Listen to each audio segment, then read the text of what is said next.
Un sermón para indolentes evidentes y para seguidores nominales de las religiones.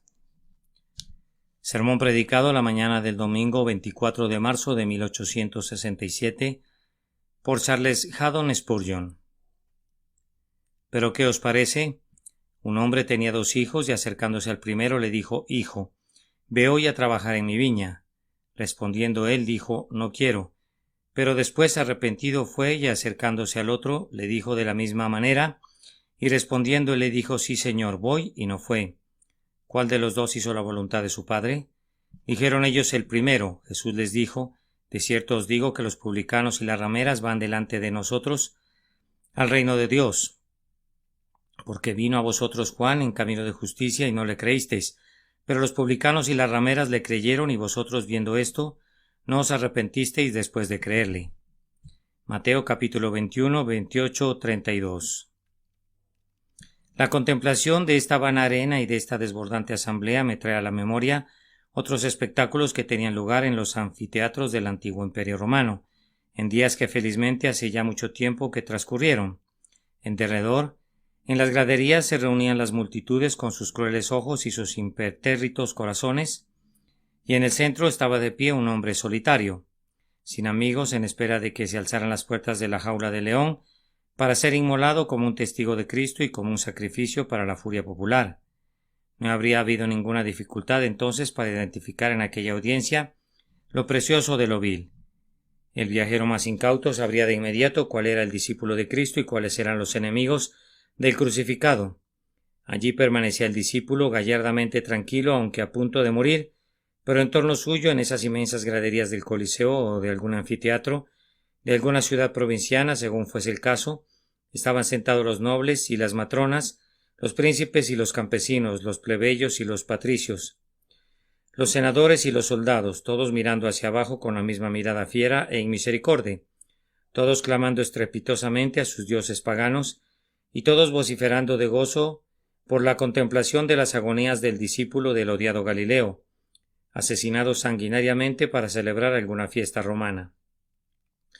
En este día tenemos ante nosotros otro espectáculo con asociaciones mucho más felices, pero hoy la tarea de separar la paja del trigo y lo precioso de lo vil es mucho más difícil de lo que era en los días cuando el apóstol batallaba en Éfeso contra las fieras.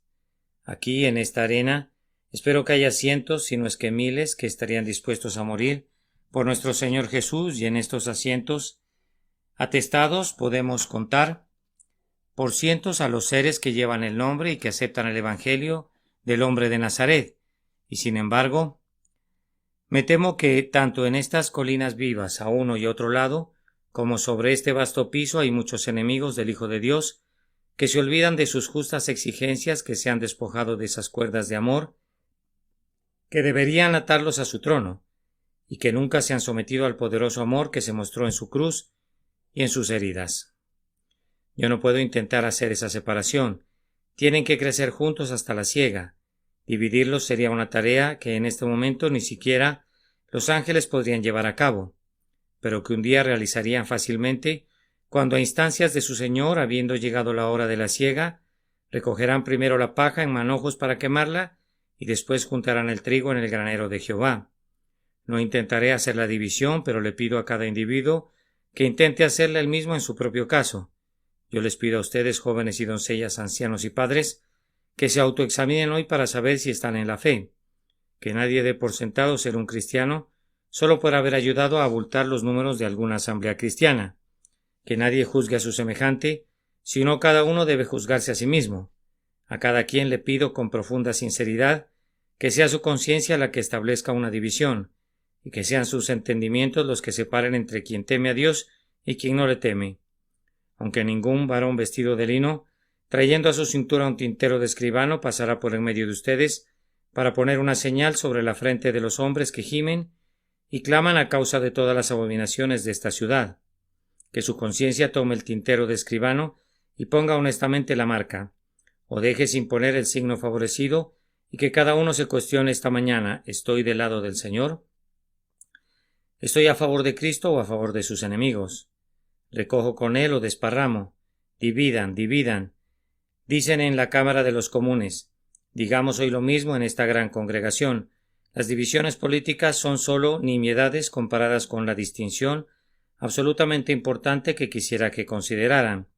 Dividan tal como serán divididos a la diestra y a la siniestra en el gran día cuando Cristo juzgue al mundo en justicia. Dividan tal como serán divididos cuando la bienaventuranza del cielo o los ayes del infierno se conviertan en su eterna porción. Si todos nosotros fuéramos divididos así en dos campamentos, podríamos decir que los de este lado han hecho un pacto con Dios por un sacrificio, y los que están al otro lado son todavía enemigos de Dios por sus obras perversas. Y mirando a la última clase mencionada, podríamos considerar que es necesario todavía, a manera de una aplicación personal, hacer una segunda división entre ellos, pues aunque todos los incrédulos están igualmente sin perdón y sin ser salvos, con todo no son iguales en las circunstancias de su caso, ni en las formas externas de sus pecados. Semejantes por estar sin Cristo, son aún así muy diferentes en su condición mental y moral. Confío que esta mañana fui guiado por el Espíritu de Dios a mi texto, pues es de tal naturaleza que a la vez que me capacita para dirigirme a todo el grupo de los inconversos, me proporciona una esperanzadora oportunidad de llegar a la conciencia de cada uno, dividiendo a la gran compañía de los inconversos en dos clases distintas, o que para cada tribu de inconversos hubiere dispuesta una bendición en este día. Primero vamos a dirigirnos a aquellos que son declaradamente desobedientes a Dios y en segundo lugar a aquellos que son engañosamente sumisos a Él. Primero, tenemos una palabra para aquellos que son declaradamente desobedientes a Dios. Hay muchas de esas personas aquí. Dios les ha dicho a ustedes, como les dice a todos los que oyen el Evangelio: Hijo, ve hoy a trabajar en mi viña. Y ustedes han respondido, tal vez honestamente, pero en verdad de manera muy atrevida, muy ruda y muy injusta: no quiero. No han vacilado al respecto, sino que han rechazado tajantemente las peticiones de su Creador. Han dicho sin tapujos lo que pensaban, no solo con palabras, sino de una manera más enérgica e inconfundible, pues las acciones hablan mucho más fuertemente que las palabras. Por sus acciones ustedes han dicho repetidamente: no serviré a Dios ni creeré en su Hijo Jesús. Mi querido amigo, me alegra verte aquí esta mañana y confío que las cosas cambien para ti antes que abandones este salón. Pero por el momento no has rendido ni siquiera una obediencia externa a Dios.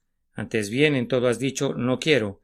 Prácticamente has dicho: no adoraré a Dios ni asistiré a ningún lugar de adoración los domingos, pues es un fastidio intolerable para mí. No cantaré las alabanzas de mi Hacedor, ni pretenderé bendecir al Dios por quien no siento ningún amor. No me uniré a la oración pública, pues no es de mi agrado.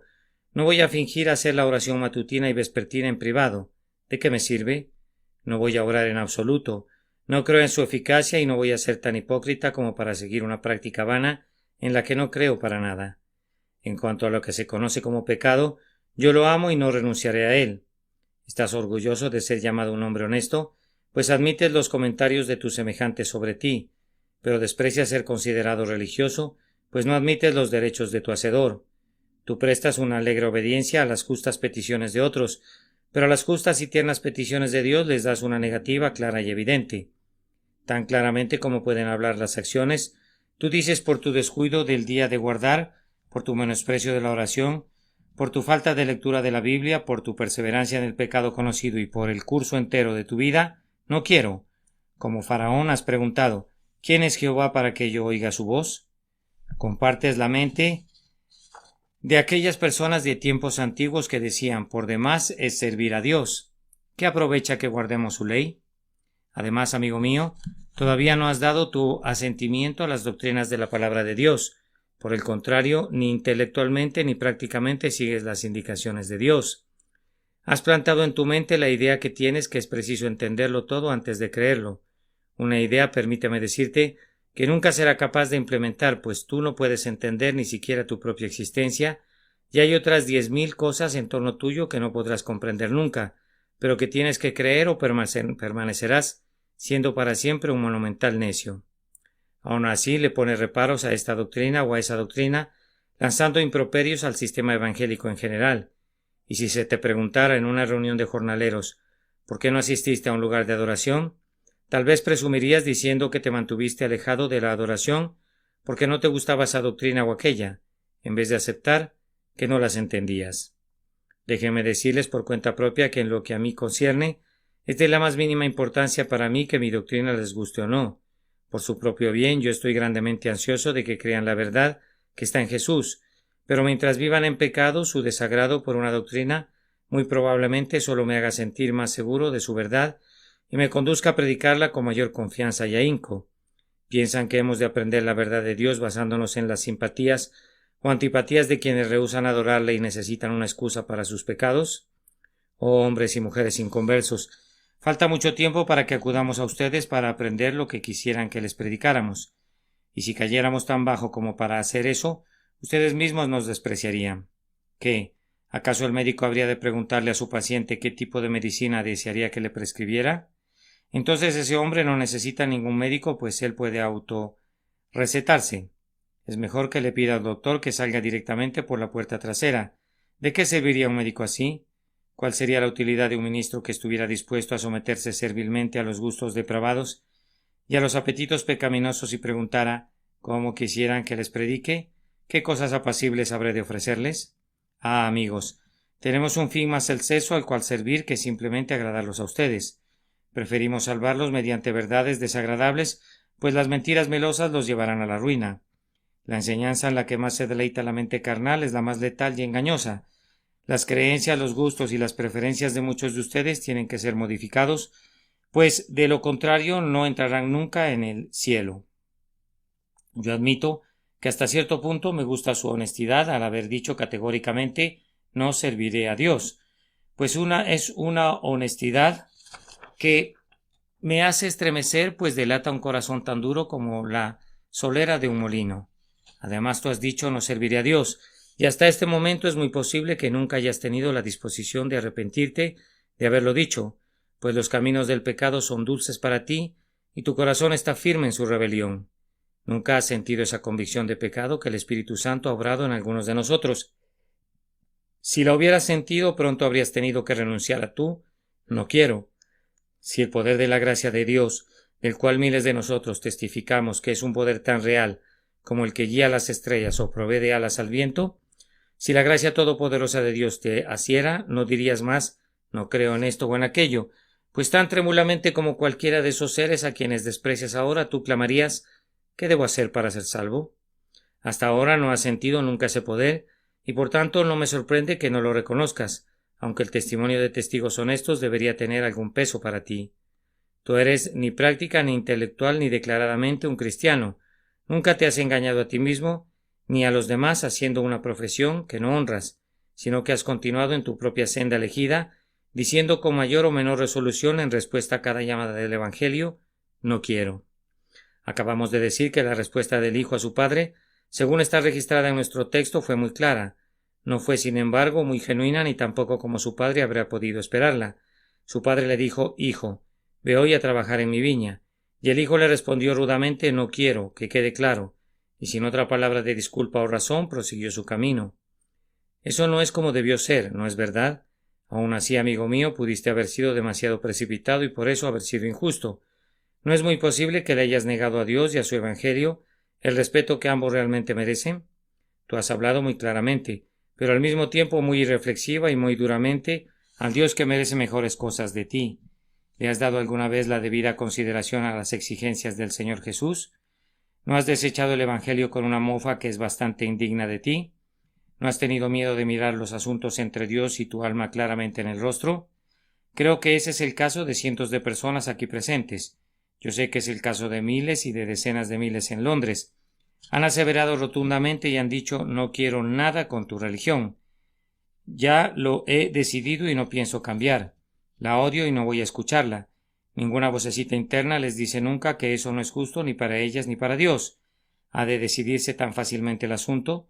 Supongan que resultara que la religión de Jesús es verdadera. ¿Qué pasaría entonces? ¿Cuál será la porción de quienes lo desprecian? Querido oyente, la religión de Jesús es verdadera y yo he comprobado su verdad en mi propio caso. Considéralo, te lo ruego, y no juegues con tu alma inmortal. Así dice el Señor, meditad sobre vuestros caminos. Ahora es tiempo que les diga a los impíos declarados cuál es su estado real. Ustedes han estado bastante orgullosos de su honestidad y mirando despectivamente a ciertos profesantes de la religión han dicho: yo no ando fingiendo como ellos, yo soy honesto, lo soy. Amigo, tú no puedes aborrecer a los hipócritas más que yo, y si pudieras encontrar una buena oportunidad de reírte de ellos, te ruego que lo hagas. Si de cualquier manera pudieras enterrar alfileres en sus bolsas de viento para dejar salir el gas de su profesión, te ruego que lo hagas. Yo trato de hacer algo de eso a mi manera. Haz tú lo mismo. Tú y yo estamos de acuerdo en esto. Espero en odiar de todo corazón cualquier cosa parecida a una impostura y una falsedad, pero si comienzas a erguir tu cabeza y a considerarte muy superior, porque no haces ninguna profesión, debo rebajarte un poco, recordándote que no es ningún crédito para un ladrón que no haga ninguna profesión de ser honesto, y no es considerado algo sumamente honorable que un hombre no haga ninguna profesión de decir la verdad, pues el hecho es que un hombre que no profese ser honesto es un ladrón declarado, y quien no reclame decir la verdad es un mentiroso reconocido. Así, al escapar de un cuerno eres arrojado contra otro. Evitas la roca, pero te hundes en arenas movedizas. Tú eres un confeso y declarado indolente en cuanto a Dios, un resuelto despreciador de la gran salvación y un reconocido incrédulo del Cristo de Dios. Cuando nuestro gobierno arresta en cualquier momento a personas sospechosas de fenianismo, no tiene ninguna dificultad en identificar a esos caballeros que se glorían en vestir el uniforme verde y en ostentar la gran pluma. Sígueme, le dice el agente de la policía. Tú eres el hombre, pues vistes el uniforme del regimiento rebelde. De igual manera, cuando el ángel de justicia arreste a los enemigos del Señor, no tendrá ninguna dificultad en arrestarte y acusarte, pues poniendo sus manos sobre tu hombro te dirá: tú llevas el uniforme del regimiento de los enemigos de Dios. Clara y descaradamente tú reconoces que no temes a Dios ni confías en su salvación. No se necesitará llamar a unos testigos para tu caso en el último gran día. Te pondrás de pie, no tan valerosamente como lo haces hoy, pues cuando los cielos estén ardiendo y la tierra se mesa de un lado a otro y la gran nube blanca llene el campo de visión, y los ojos del gran juez ardan como lámparas de fuego, mostrarás un semblante diferente y una expresión distinta de la que mantienes delante de un pobre predicador del Evangelio. Mi querido oyente impío, con un caso como el tuyo no habrá ninguna necesidad de juicio, pues por tu propia boca serás condenado. Sin embargo, no vine aquí para hablarte únicamente de tus pecados, sino para ayudarte a escapar de ellos. Era necesario que se dijera todo esto, pero ahora pasamos a algo mucho más agradable. Este día tengo esperanzas de que algunos de ustedes oigan esa pequeña palabra que está en el texto, después. Dijo: no quiero, pero después arrepentido fue. Es una larga vereda que no tiene desvíos, pero hemos de confiar que hemos llegado ahora a un desvío. Queda espacio para tu arrepentimiento. Aunque fueras un borracho o un maldiciente o un lascivo, la suerte no está echada y es todavía posible un cambio. Que Dios nos conceda que ustedes hayan llegado al momento cuando se diga de ustedes: después se arrepintió, cambió de opinión, creyó en Jesús y obedeció a la palabra del Señor y fue.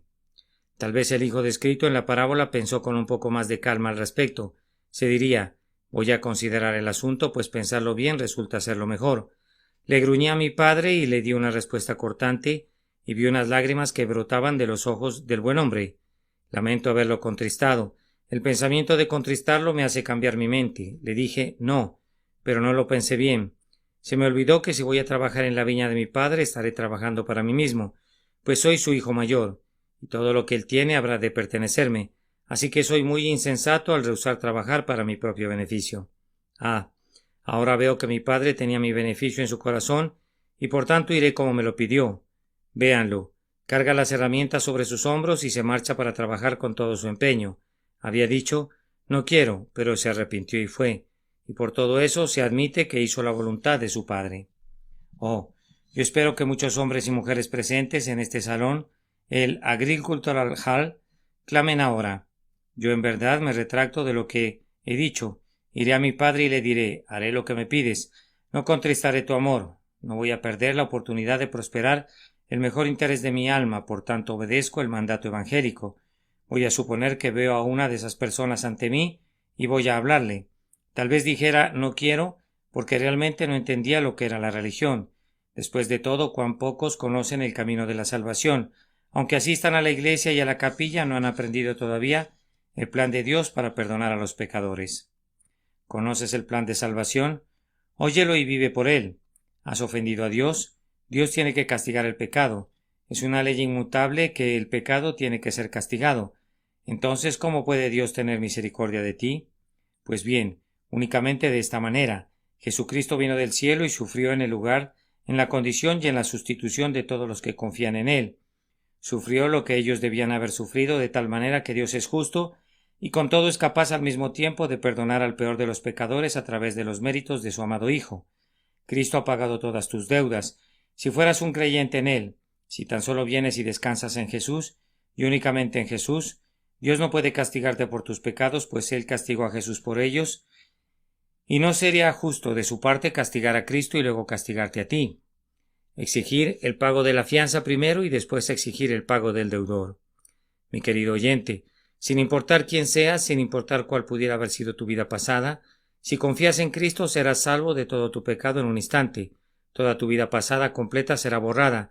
No permanecerá en el libro de Dios ni siquiera un solo cargo contra tu alma, pues Cristo que murió por ti quitará tu culpa y no te dejará con ninguna mancha delante del rostro de Dios. Lee el último versículo de mi texto y verás que fue por la fe que los hombres entraron en el reino de Dios en los tiempos antiguos, y es todavía por la fe que los hombres son salvados. He aquí el Cordero de Dios, dijo Juan el Bautista, y si miras a ese Cordero sangrante vivirás.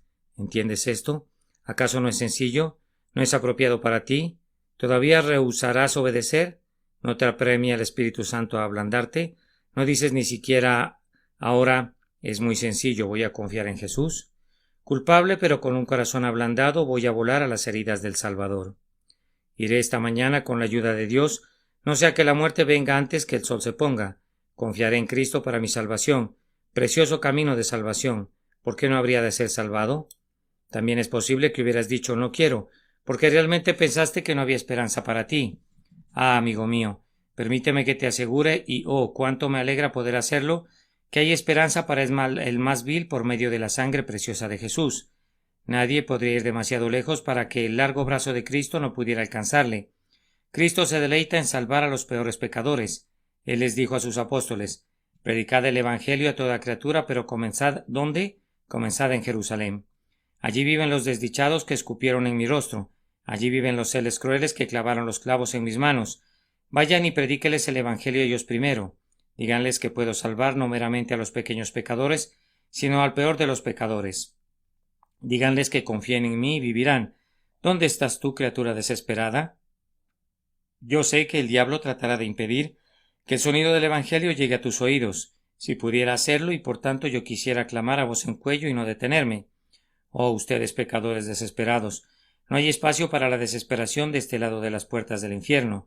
Aunque hubieran atravesado las cloacas más inmundas de la iniquidad, ninguna mancha podría prevalecer contra el poder de la sangre limpiadora. Hay una fuente llena de sangre, proveniente de las venas de Emmanuel, y los pecadores que se sumergen en esa sangre pierden todas sus manchas culpables. Oh, yo confío que ahora que sabes que hay esperanza para ti, digas, entonces voy a acudir de inmediato y voy a poner mi confianza en Jesús. Mientras les doy ánimo para arrepentirse de su negligencia para con Dios, permítame invitarlos a venir a Jesús e insistirles de nuevo. Ah, mi querido amigo, pronto vas a morir y aunque en tu estúpida insensibilidad algunos hombres malvados mueren muy plácidamente, y como dijo David, no pasan trabajos como los otros mortales ni son azotados como los demás hombres, pues su vigor está entero. Con todo, ya sea que lo perciban o no, es algo terrible morir acompañado de un pecado sin perdonar. ¿Qué hará tu alma culpable cuando deje el cuerpo? Piensa en eso un minuto. Es un asunto digno de tu pensamiento. Algunos de ustedes con toda probabilidad morirán esta semana. No es probable que tantos miles de nosotros marchemos a través de una semana entera y seamos encontrados vivos al término de ella. Bien, entonces como algunos de nosotros podríamos partir en breve, y todos nosotros tenemos que partir pronto. Miremos al frente y pensemos un poco. Imaginen su alma desvestida del cuerpo. Ha dejado su cuerpo tras sí y su espíritu incorpóreo se encuentra en un mundo nuevo. Oh, será algo glorioso si ese espíritu separado ve a Jesús, a quien ha amado y vuela de inmediato a su pecho y bebe para siempre de la fuente cristalina de su bienaventuranza, que fluye perdurablemente, pero sería algo terrible si en vez de eso tu trémulo espíritu desnudo se despertara para descubrirse sin amigos, sin hogar, indefenso, desesperado, atormentado por el remordimiento y afligido por la desesperación. ¿Qué tal si tuviera que clamar perdurablemente? Conocía mi deber, pero no lo hice. Conocía el camino de la salvación, pero no quise correr en él. Oí el Evangelio, pero lo cerré mis oídos. Viví y al final abandoné el mundo y lo hice sin Cristo, y heme aquí, más allá de la esperanza, sin arrepentimiento ahora, sin fe ahora, sin escape ahora, pues la misericordia y el amor ya no gobiernan más la hora. Querido oyente, ten piedad de ti mismo. Yo tengo piedad de ti. Oh, si mi mano pudiera arrancarte de esa llama, cuán alegremente lo haría. ¿Acaso tendré yo misericordia de ti y no tendrás tu piedad de ti mismo? Oh, si mis súplicas te persuadieran por la gracia de Dios a confiar en Cristo esta mañana, yo argumentaría contigo mientras mi voz y mis pulmones y mi corazón y mi vida resistieran. Pero, oh, ten piedad de ti, ten piedad de ese pobre espíritu desnudo que muy pronto estará temblando con suma agonía, una agonía autoprovocada, una agonía de la cual no escapará, una agonía de la cual fue advertido, pero que eligió soportar antes que renunciar al pecado y someterse al cetro de la gracia soberana. Yo gustosamente espero que estés diciendo: yo en verdad me arrepiento ahora y por la gracia de Dios iré. Si así fuera, permíteme decirte que hay muchísimas personas en el cielo que una vez, igual que tú, dijeron no quiero, pero después se arrepintieron y ahora son salvos. Te presentaré un cuadro. Por allá veo a un grupo de hombres que cabalgan y hay uno, el más altivo entre todos, al que los demás le sirven de escoltas. Van a Damasco para encarcelar a los cristianos y forzarlos a blasfemar. Saulo de Tarso es el nombre de ese cruel perseguidor, asesino. Cuando Esteban fue martirizado, Dios le dijo a este hombre: Saulo, ve hoy a trabajar en mi viña. Pero Saulo respondió tajantemente: no quiero, y para demostrar su enemistad colaboró en la muerte de Esteban. Allá va, cabalgando con mucha prisa para cumplir su perversa encomienda, sin que hubiera nadie más dispuesto y resuelto contra el Señor. Sin embargo, mi Señor Jesús puede domar al león y convertirlo en un cordero. Mientras cabalga se ve una luz muy intensa, más brillante que el sol a mediodía. Cae de su cabalgadura y queda temblando en el suelo, y oye una voz proveniente del cielo que le dice: Saulo, Saulo, ¿por qué me persigues? Alzando aturdido sus ojos, ve que había estado persiguiendo ignorantemente al Hijo de Dios. ¿Qué cambio obró en él ese particular descubrimiento? Aquella voz: yo soy Jesús a quien tú persigues, rompió su empedernido corazón y lo ganó para la causa. Ustedes saben cómo 3 días después de ese incidente, aquel hombre que había sido antes altivo e intolerante fue bautizado, habiendo profesado la fe en Cristo a quien acababa de perseguir. Y si quisieran ver a un denodado predicador, ¿dónde podrían encontrar a alguien mejor que el apóstol Pablo, quien con el corazón ardiendo escribe una y otra vez: lejos esté de mí gloriarme, sino en la cruz de nuestro Señor Jesucristo? Yo espero que haya un Saulo aquí, que vaya a ser derribado esta mañana. Señor, derríbalo. Eterno Espíritu, derríbalo ahora. Tú tal vez no supieras que habías estado contendiendo con Dios, pero creías que la religión de Jesús era un sueño insensato. Tú no sabías que habías insultado al Salvador moribundo. Ahora que lo sabes con certeza, que tu conciencia sea afectada y que a partir de este día sirvas al Señor. Debo dejar este segundo punto tan pronto acabe de decir esto. Si hubiere alguien aquí que después de un prolongado rechazo ceda al final y esté dispuesto a convertirse en un siervo de Dios por la fe en Jesucristo, permítame que le diga para motivarlo que no estará ni una pizca detrás de aquellos que hicieron una profesión desde hace mucho tiempo y no han dejado de ser fieles, pues el texto dice: los publicanos y las rameras van delante de vosotros al reino de Dios. Pero, ¿qué más dice? Van al reino delante de aquellos que hicieron una profesión de servir a Dios, pero que no fueron fieles a ella. Ustedes, malvados pecadores, no ocuparán los asientos traseros en el cielo. No habrá un atrio de afuera para ustedes. Ustedes, perversos pecadores, gozarán de tanto amor como los mejores y tendrán tanto gozo como los santos más refulgentes. Estarán cerca de Cristo, se sentarán con Él sobre su trono, llevarán la corona, sus dedos tocarán las arpas de oro, se regocijarán con un gozo indecible y lleno de gloria. ¿No querrán venir? Cristo olvida sus malos modales anteriores y les pide hoy que vengan. Venid, dice Él, a mí todos los que estáis trabajados y cargados, y yo os haré descansar. 30 años de pecado les serán perdonados, y hacerlo no tomará ni 30 minutos. 50, 60, 70 años de iniquidad desaparecerán, como desaparece la blanca escarcha matutina delante del sol. Vengan y confíen en mi Señor ocultándose en sus heridas sangrantes.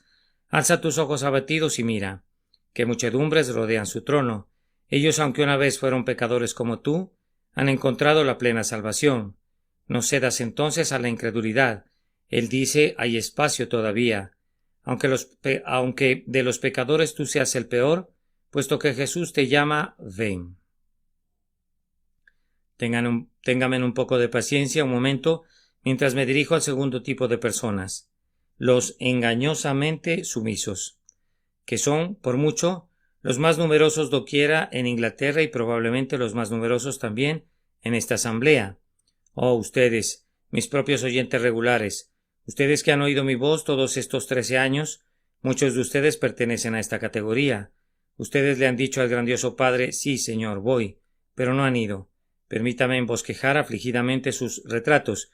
Ustedes han frecuentado regularmente un lugar de adoración y se estremecerían si desperdiciaran un solo domingo en alguna excursión o en cualquier forma de quebrantamiento del día de guardar. Externamente han dicho, sí, Señor, voy. Cuando se anuncia el himno se ponen de pie y cantan, y no obstante no cantan con el corazón. Cuando digo oremos, se cubren sus rostros, pero no oran con una plegaria real. Expresan un cortés y respetuoso sí, Señor, voy, pero no van. Dan un asentimiento conceptual al Evangelio. Si yo mencionara alguna doctrina, ustedes dirían, sí, eso es cierto, yo creo eso. Pero su corazón no lo cree. No creen en el Evangelio dentro de su propia naturaleza, pues si lo creyeran, tendrían un efecto en ustedes. Un hombre podría decir, yo creo que mi casa se está quemando, pero si fuera a acostarse y se quedara dormido no parecería que lo hubiese creído, pues si la casa de un hombre se está quemando, él trata de escapar. Si algunos de ustedes realmente creyeran que hay un infierno y que hay un cielo, como creen en otras cosas, actuarían de manera muy diferente de lo que lo hacen ahora. Debo agregar que muchos de ustedes dicen sí, Señor, voy, en un sentido muy solemne, pues cuando predicamos denodadamente las lágrimas ruedan por sus mejillas y regresan a casa a sus aposentos, lloran un poco y todo el mundo piensa que su preocupación mental acabará en la conversión. Pero su bondad es como nube de la mañana y como el rocío de la madrugada. Son como estercoleros cubiertos de nieve. Mientras dura la nieve se ven blancos y hermosos, pero cuando la nieve se derrita el estercolero sigue siendo todavía un estercolero. Oh, cuántos corazones muy impresionables se parecen a eso. Tú pecas y con todo asistes a un lugar de adoración y tiemblas bajo la palabra.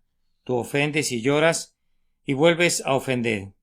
Sientes el poder del Evangelio de un cierto modo y con todo te rebelas contra el más y más. Ah, amigos míos, puedo mirar a ciertos de ustedes en el rostro y saber que estoy describiendo algunos de sus casos al pie de la letra. Han estado diciéndole mentiras a Dios todos estos años, diciendo sí, Señor, voy, pero no han ido. Ustedes saben que para ser salvos tienen que creer en Jesús, pero no han creído. Saben que tienen que nacer de nuevo, pero todavía desconocen el nuevo nacimiento. Son tan religiosos como los asientos en los que se sientan, pero no más, y es tan probable que vayan al cielo como lo es que vayan esos asientos, pero ni una pizca más, pues están muertos en pecado y los muertos no pueden entrar al cielo.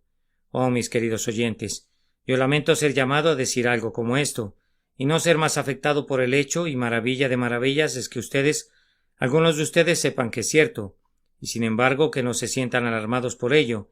Es lo más fácil del mundo impresionar a algunos de ustedes por medio de un sermón, pero me temo que nunca van a sobrepasar las meras impresiones pasajeras. Como el agua cuando es hendida, la herida pronto sana. Ustedes saben y saben y saben, y ustedes sienten y sienten y sienten de nuevo, y sin embargo, sus pecados, su justicia propia, su negligencia o su maldad deliberada causan que, después de haber dicho sí, Señor, voy, olviden la promesa y le mientan a Dios. Ahora, yo le hablé muy honestamente al otro grupo y tengo que ser igualmente claro con ustedes. Ustedes también se incriminan. No habrá ninguna necesidad de testigos en contra suya. Han admitido que el Evangelio es verdadero. No altercaron con la doctrina del futuro castigo o de la gloria futura. Asistieron a un lugar de adoración y dijeron que Dios era bueno y digno de ser servido. Confesaron que le debían fidelidad a Él y debían rendírsela. Incluso se han arrodillado y en oración han dicho, Señor, yo merezco tu ira. El grandioso Dios solo tiene que considerar algunas de sus oraciones formales y encontrará suficiente evidencia para asegurar su condenación. Esas oraciones matutinas suyas, esas oraciones vespertinas, hipócritas, cada una de ellas, serán más que suficientes para condenarlos por su propia boca. Hagan caso, se lo ruego, mientras estén todavía en la tierra de la esperanza. Tal como me lo recuerda el versículo 32, Todo este tiempo que ustedes han permanecido irredentos, han visto la salvación de publicanos y rameras por medio del mismo Evangelio, que no han tenido ningún poder sobre ustedes. ¿No lo saben? ¿Acaso, jóvenes amigos, quiero decir, tú, hijo de una madre piadosa, tú sabes que no eres salvo y sin embargo tenías a un obrero borracho en el trabajo de tu padre, y él ha sido estos últimos años un hombre cristiano sobrio? Él es salvo y tú tal vez más bien has adoptado los hábitos que él ha abandonado. Tú sabes que han sido recogidos de las calles pobres mujeres caídas que han sido conducidas a conocer a Cristo, que están entre las más dulces y las más hermosas flores en el huerto de Cristo, aunque una vez fueron proscritas, y sin embargo algunos de ustedes serán respetables, que nunca han adoptado ningún vicio visible en sus vidas, son todavía inconversos y todavía le dicen a Cristo, sí Señor, voy, pero no han ido, todavía están sin Dios, sin Cristo, perdidos, perdidos, perdidos. Sin embargo, difícilmente podría encontrarse caracteres externos más hermosos. Gustosamente podría llorar por ustedes. Oh, no sean como las manzanas de Sodoma, que son verdes cuando se las mira, pero cuando son estrujadas se deshacen en cenizas. Eviten ser como los árboles de John Bunyan, que eran verdes por fuera, pero que estaban tan podridos por dentro, que sólo eran apropiados para hacer yesca para el yesquero del diablo. Oh, eviten decir como lo hacen algunos de ustedes, sí señor, voy, pero no van. Algunas veces veo a algunas personas que me alarman y me turban bastante. Yo les digo a alguien, mi querido amigo, te estás muriendo, ¿tienes alguna esperanza? No hay ninguna respuesta. ¿Conoces tu condición perdida? Sí, Señor, Cristo murió por los pecadores. Sí, Señor, la fe nos da de su gracia. Sí, Señor, dicen. Sí, Señor, sí, Señor, sí, Señor, sí, Señor. Yo desearía algunas veces delante de Dios, lo digo, que me contradijeran, pues si tuvieran la suficiente honestidad para decirme, no creo ni una palabra de eso. Yo sabría cómo tratar con ellos. Los robles obstinados son derribados por el ventarrón, pero ¿qué viento podría derrumbar a los árboles que se doblan frente a todo viento, como el sauce? Oh, amados hermanos, eviten ser endurecidos por el Evangelio, o lo que es lo mismo, ser ablandados solo por un tiempo. Cuídense de ser promisorios oyentes de la palabra y nada más. No pretendo concluir mi discurso hablándoles de esta manera aparentemente dura, la cual, por dura que parezca, está llena de amor por sus almas. Tengo una buena palabra para ustedes también. Yo confío que ustedes presentes en este salón, el Agricultural Hall, experimentarán un cambio obrado por el Espíritu Santo, pues aunque en todos estos años hayan hecho falsas profesiones delante de Dios, hay espacio todavía para ustedes en su fiesta evangélica. ¿Advirtieron el texto? Los publicanos y las rameras van delante de vosotros al reino de Dios. Entonces es claro que pueden venir después de ellos, porque no se podría decir que entraron delante de ustedes si ustedes en verdad no vinieran después de ellos. Si el Señor quebranta tu corazón, estarás dispuesto a recibir al Señor Jesús como tu todo en todo, precisamente de la misma manera que tiene que hacerlo un borracho, aunque tú no hayas sido un borracho. Estarás dispuesta a descansar en el mérito de Jesús, tal como una ramera tiene que hacerlo, aunque tú nunca hayas sido una. Hay un espacio para ustedes, personas jóvenes, aunque hayan quebrantado sus votos y apagado sus convicciones. Sí, y ustedes, personas de cabellos canos, pueden ser traídas todavía, aunque por haber vivido tanto tiempo en los medios externos, nunca hayan entregado sus corazones a Jesús. Oh, vengan, este día 24 de marzo, que el Señor se digne traerlos. En este preciso lugar, que el Señor los conduzca a decir en silencio, por la gracia de Dios no seré ya más un notorio pretendiente. Me voy a entregar a esas amadas manos que se desangraron por mí y a ese amado corazón que fue atravesado por mí, y voy a sostenerme en este día al camino de Jesús. Para concluir mi tema, queridos amigos, el hecho es que el mismo Evangelio ha de ser predicado a una clase de hombres como a todas las demás clases. Yo le pido a Dios que no venga nunca el día cuando seamos encontrados en nuestra predicación hablando acerca de clases obreras y de clases medias y de clases altas. No conozco ninguna diferencia entre ustedes. Ustedes son los mismos para mí cuando predico el Evangelio, ya sea que sean reyes y reinas o barrenderos de las calles, raso y algodón, paño fino y pana, son iguales para el Evangelio. Si ustedes son pares del reino, no recortamos nuestro Evangelio para que se adapte a ustedes, y si son los ladrones más viles, no lo excluimos de la voz de la misericordia. El Evangelio viene a los hombres como pecadores, todos igualmente caídos en Adán, igualmente perdidos y arruinados por el pecado. Yo no tengo un evangelio para su majestad la reina y otro evangelio para una mendiga. No, no hay sino un camino de salvación. No hay sino un cimiento, una propiciación, no hay sino un evangelio. Mira a la cruz de Cristo y vive. La serpiente de bronce fue alzada en lo alto y todo lo que Moisés dijo fue: miren. Si un príncipe de la casa de Judá era mordido, se le decía que mirara, y si no miraba, su pendón de león del costoso escudo de armas no le servía de nada. Si algún pobre desdichado en el campamento era mordido, tenía que mirar y la eficacia era la misma para él, así como para el más grande del ejército. Miren, miren, miren a Jesús, crean en el Hijo de Dios y vivan. Era una serpiente de bronce para todo el campamento, y es un Cristo para todos los rangos y condiciones de hombres. Qué bendición sería si todos fuéramos capacitados a confiar en Cristo esta mañana. Hermanos míos, ¿por qué no? Él es digno de la confianza de todos. El Espíritu de Dios es capaz de infundir la fe en todos. Oh, pobre pecador, míralo a él. Queridos oyentes, pudiera ser que no tenga la oportunidad de hablarles nunca más a alguno de ustedes, y por lo tanto voy a ejercer cierta presión. Por la hora de la muerte, por las solemnidades de la eternidad, yo les imploro y les suplico que acepten el único remedio para el pecado que incluso el propio Dios ofrecerá jamás a los moribundos hijos de los hombres, el remedio de un sangrante sustituto que sufre en el lugar y en la condición de ustedes, creído y aceptado en el corazón. Arrójese sobre Cristo. El camino de la salvación es justo eso: descansar únicamente en Cristo, depender enteramente de Él. Se le preguntó al hombre de color qué había hecho y dijo: acabo de caer sobre la roca, y el que está postrado sobre la roca no puede caer más abajo. Acuéstate sobre la roca, pecador, acuéstate sobre la roca, la perdurable roca de las edades. No puedes caer más bajo que eso. Voy a concluir con una ilustración muy conocida. Su condición es como la de un niño que está en una casa en llamas, el cual, habiendo escapado hasta el sillar de una ventana, se cuelga del antepecho. Las llamas están saliendo por la ventana del piso inferior y el pobre muchacho se quemará pronto, o si cae se despedazará.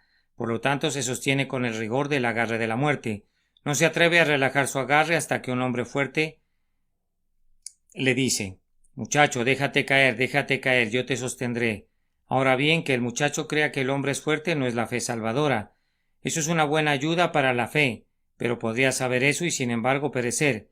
Es fe cuando el muchacho se suelta y cae en los brazos de su fuerte amigo. Allí estás tú, pecador, haciéndote a tus pecados o a tus buenas obras. El Salvador clama: déjate caer, cae en mis brazos. No es hacer, es dejar de hacer, no es obrar, es confiar en esa obra que Jesús ya ha hecho. Confía, esa es la palabra, una confianza sencilla, sólida, sincera y de corazón. Confía y no tomará ni una hora salvarte.